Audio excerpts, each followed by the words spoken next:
गुरु पीर फकीर जब रास्ता दिखाते हैं तो उनमें उनका अपना खुद का कोई स्वार्थ नहीं होता, ना वो पैसा चढ़ावा, ना ही अपनी ईमान बढ़ाई। वो एक ही बात सिखाते हैं, मान बढ़ाई के लायक अगर कोई है तो वह है अल्लाह, वह गुरु गॉड, खुदा, राम, सतगुरु, मौला।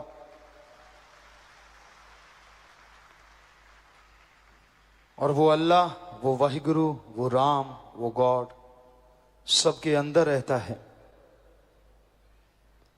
उसे बाहर ढूंढने की जरूरत नहीं, कण कण में, जर्रे जर्रे में वो मौजूद है। हर जगह वो है, तो अलग जगह जाने की जरूरत नहीं।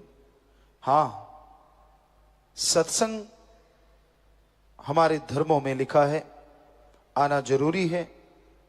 सच्चा सत्संग रूहानी कॉलेज, स्कूल है। यहां से उस परम पिता परमात्मा के बारे में ज्ञान मिलता है, अपने आत्मबल बढ़ाने की ताकत मिलती है, और उस आत्मबल के द्वारा इंसान भगवान को हासिल कर सकता है। इस घोर कलयुग में ठगी, बेईमानी, भ्रष्टाचार, पाखंडवाद चारों तरफ और बुरी तरह से छाया हुआ है। लोग स्वार्थ में डूबे हुए हैं। अपना उल्लू सीधा करने के लिए कोई कुछ भी कह सकता है, कोई कुछ भी बोल सकता है और किसी हद से गिर सकता है। लेकिन उस अल्लाह राम की शरण में जो आ जाते हैं तो उनकी लाज भी वो दोनों जहां में रखा करते हैं। कदम कदम पे बाजू पकड़ के संभाल लिया करते हैं। इसलिए उस परम पिता परमात्मा को हमेशा याद रखो, उसकी भक्ति करो। आप लेटे हुए हो या बैठे हो, आप चहलकदमी कर रहे हो या कोई कार्य कर रहे हो, यह जरूरी नहीं। जरूरी यह है कि क्या आप उस समय परम पिता परमात्मा को याद करते हो, क्या उसकी भक्ति इबादत उस समय किया करते हो। अगर करते हो तो यकीनन वो परम पिता परमात्मा आपको दया में रहमत के लायक बनाएगा और अंदर बाहर खुशियों से माला माल करता जाएगा। मालिक किसी के पैसे का, किसी भेष का भूखा नहीं। उसको पाने के लिए शरीर को कष्ट देने का कोई मतलब ही नहीं बनता।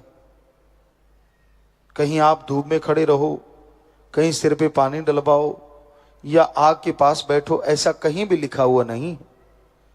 उस मालिक को पाने के लिए उसकी तड़प, उसकी लगन बनाना जरूरी है, जो कि भक्ति से, परहित परमार्थ से होती है।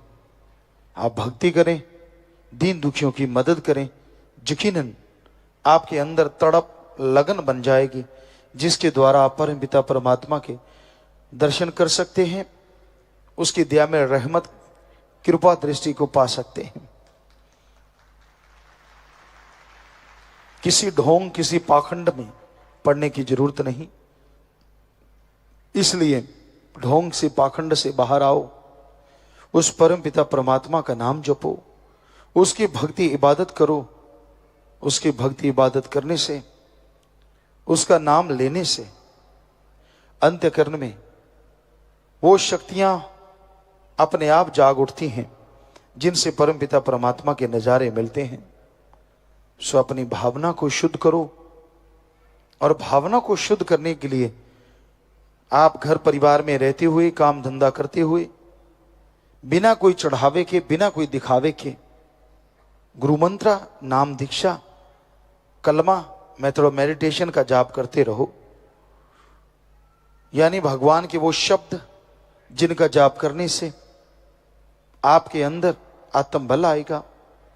भगवान के वह शब्द जो उसका नेम है, बाय नेम उसको बुलाओ तो वो जरूर सुनेगा और जरूर आपका साथ देगा, आपकी मदद करेगा।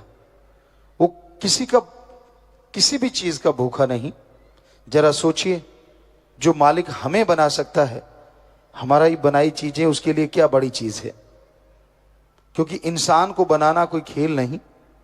कोई भी साइंटिस्ट 5 तत्व पृथ्वी, पानी, अग्नि, वायु और आकाश ले ले और उसको जोड़ के इंसान का बुत बना के दिखाए, नहीं बना सकेगा।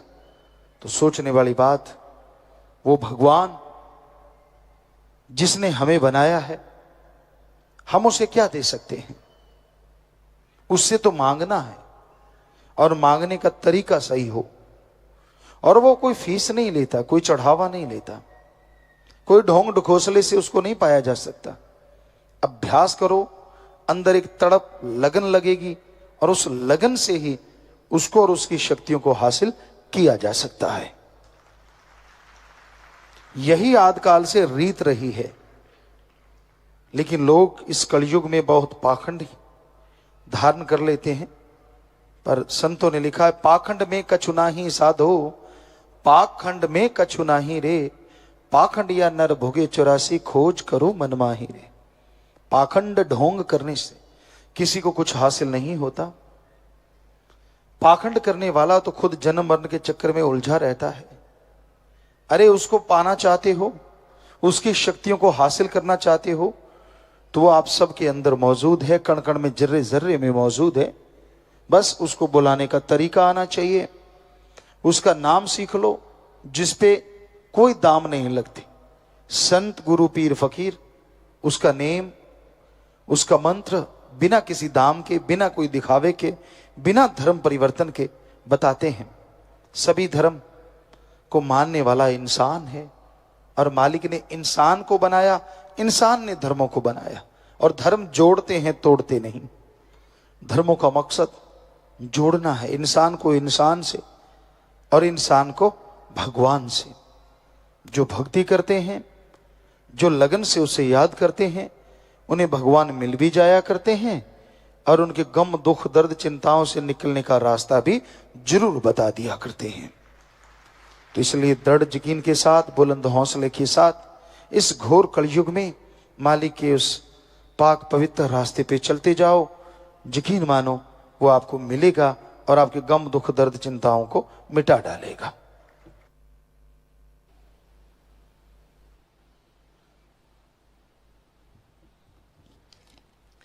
धन धन सतगुरु तेरा ही आसरा।